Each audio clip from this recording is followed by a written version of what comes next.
Thank you so much for stopping by. I hope you're having an excellent day so far. In today's video, I'm going to be talking about a villain from a movie that, despite being incredible, has somewhat faded since its initial release.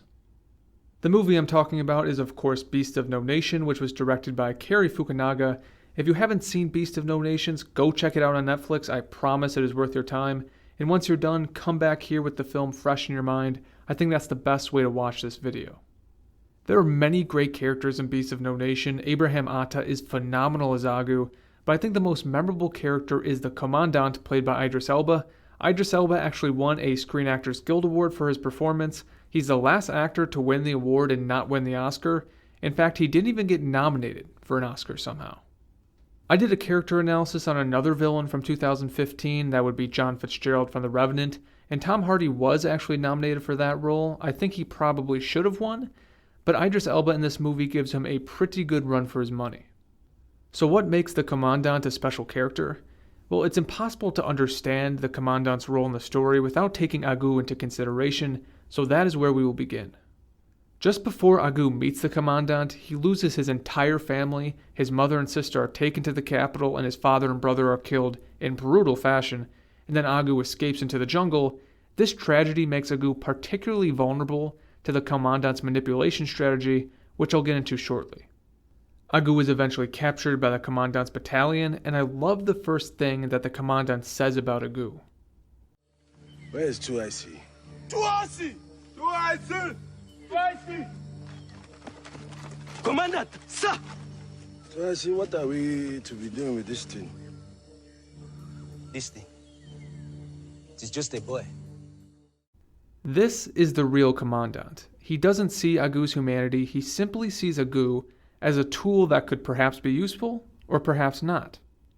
After Agu tells the Commandant his story, the Commandant immediately starts to work him. Before he allows Agu to leave his presence, he says, "I saved your life, I saved your life, I saved your life." This is him telling Agu, "I decided not to kill you," which is slightly different from saving somebody, "so you better be loyal to me."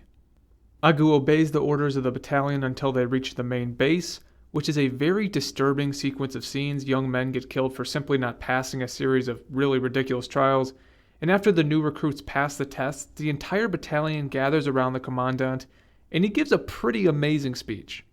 You now have something that stands for you. You now have something that stands for you. That is your defense. Yes, sir! That is your family's blood. Yes, sir!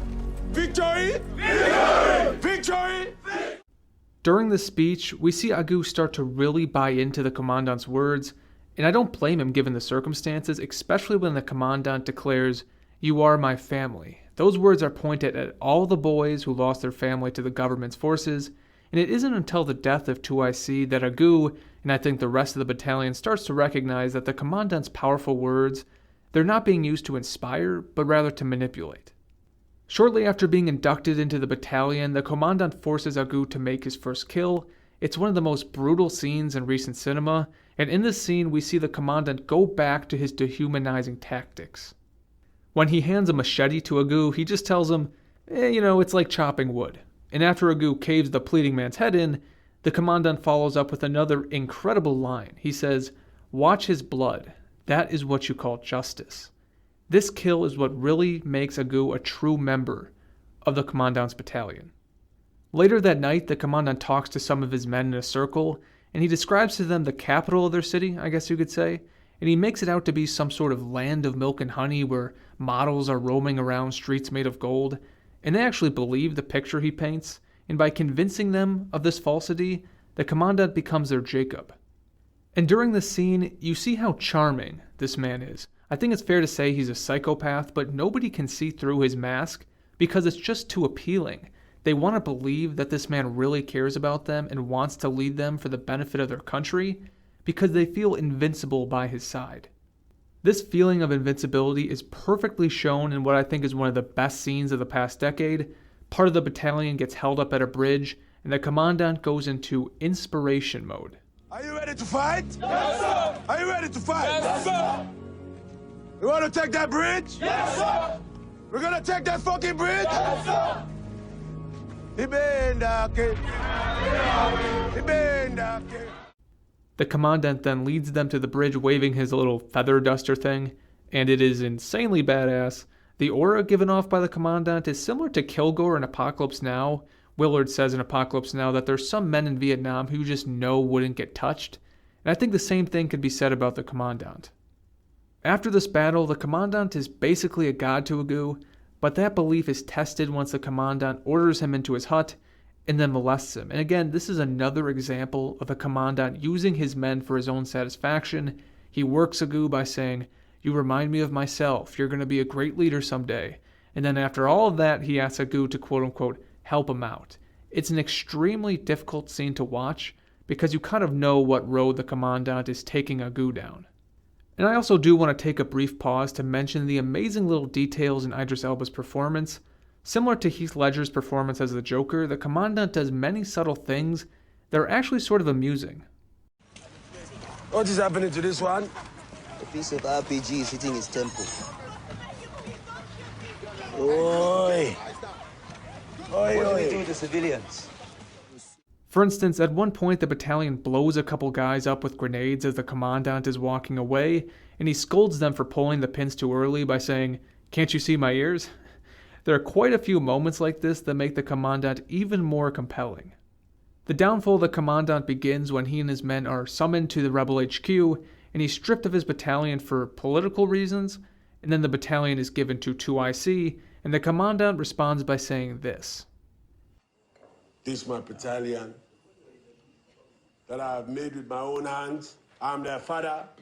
Your battalion is my battalion, Commandant. He is told that this must be done for the good of the rebel cause, but as we know by this point, the Commandant doesn't really care about the cause, he only cares about his own power. In response to the order, the Commandant has 2IC killed in a very strange conspiracy at a brothel, and then he tells his men in true Machiavellian fashion, "You never know who you can be trusting." And when the battalion leaves the city, the Commandant declares that it's time for them to break off from the NDF and start to claim their own territory. As I mentioned before, this is the point when his men start to recognize his game. After separating from the NDF, things turn to shit for the battalion pretty quickly, and the Commandant loses the loyalty of his men. This culminates in an amazing scene where the new 2IC stages a coup basically, and the Commandant tells his men this. That is what you want to go and do? You are stupid. I'm nothing. No future. I am your future. You fucking die here, sir. What? With Stryker now dead, Agoo is the only soldier the Commandant thinks will never turn on him, and he tries to keep Agoo around by saying, "I'll always protect you, because you're my son." Agoo doesn't take the bait, thankfully, and turns a gun on the Commandant. But after everything that's happened, Agoo is unable to kill his leader, but he doesn't stay with him either. And at this point, the Commandant says something very, very interesting to Agoo. Remember, I will call for you again. And you will come. Remember.